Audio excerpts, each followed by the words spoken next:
It was 1962. I was 22 years old. I was rushed to the emergency room with a fever of 105 and blood poisoning. I had had an illegal abortion. Blindfolded, without anesthetic, I never saw the face of the abortionist. My own doctor, who refused to provide a safe abortion, would now try to save my life. Because I had good medical care, I survived. Many women died.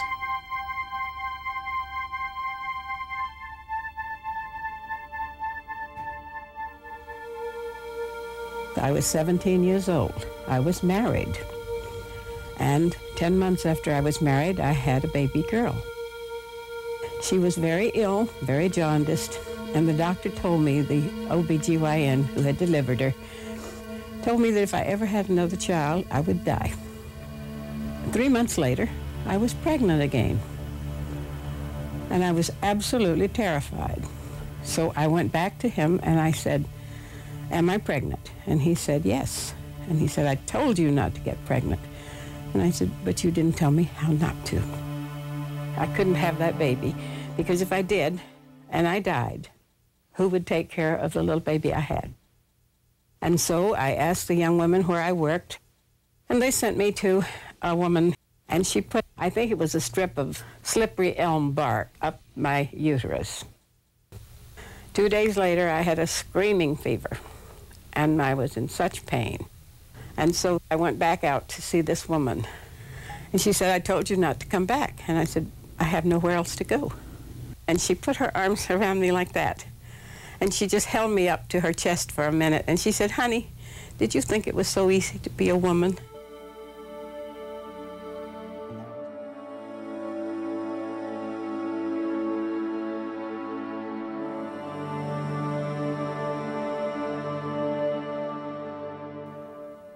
Everyone told me that if I had any sense, I wouldn't look at the baby. I would just let them take it away, and I'd never look at the baby. But I did. I let them bring the baby to me, and I held the baby. Rosalie had been raped by an older man. She decided to go to a home for unwed mothers and then give the baby up for adoption. And I owed some money for my board and room and medical. And so I stayed for a while, and I worked in the nursery to work the money off. And I was just around babies all the time. And I actually held a baby before they took it. Oh, God.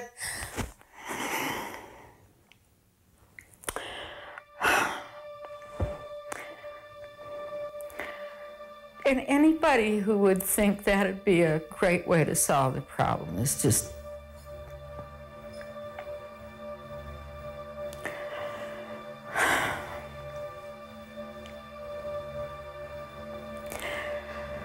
You take a child who doesn't even know her own mind, a 17-year-old young woman, and ask her to carry a baby in her body for 9 months and then give birth to it and then just give it away like it's nothing.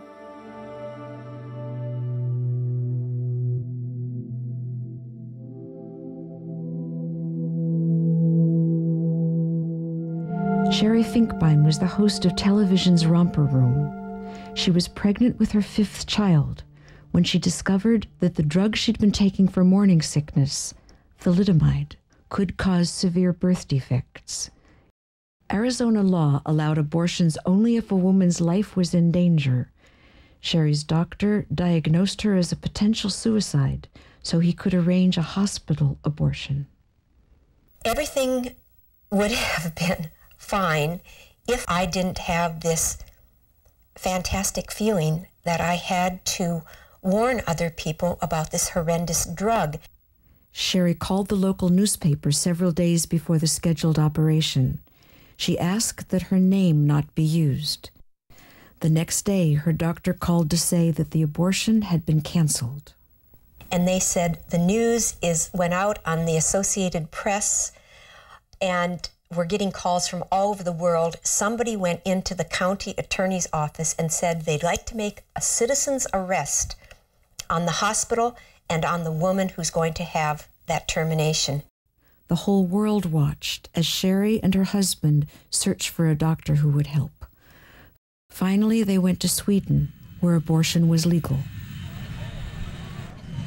When we came back from Sweden, we heard that somebody else was now doing Romper Room and that they felt I was unfit to handle children. We had received so many death threats that the FBI was called. They came because people threatened to cut off the arms and legs of my existing children. Now that it's all over, do you still think that you've done the right thing? More than ever. Something within me, I don't know if it was womanly intuition or the God inside of me said, don't have this baby, and I didn't, and now I know it was the right decision.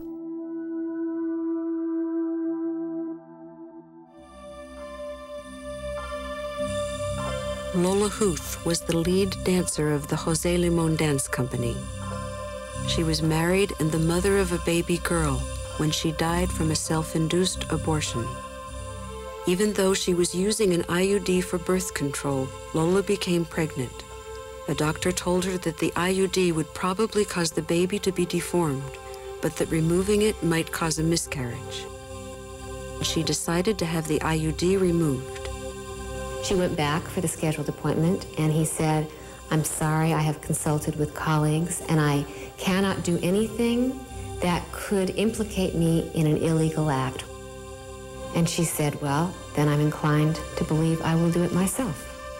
And he said, all right, well, I'll tell you what to do. I'll tell you how to do it. And when you're in the process of miscarriage, you can call me, you can go to the hospital, and then I'll be able to help you without jeopardizing my own position. She punctured a vein and got air into her bloodstream. You know, we have to talk about this. It's important. You know, that it isn't just some anonymous person that nobody knows who's had an abortion, but people right next to us in our community, in our lives, and some of them don't survive.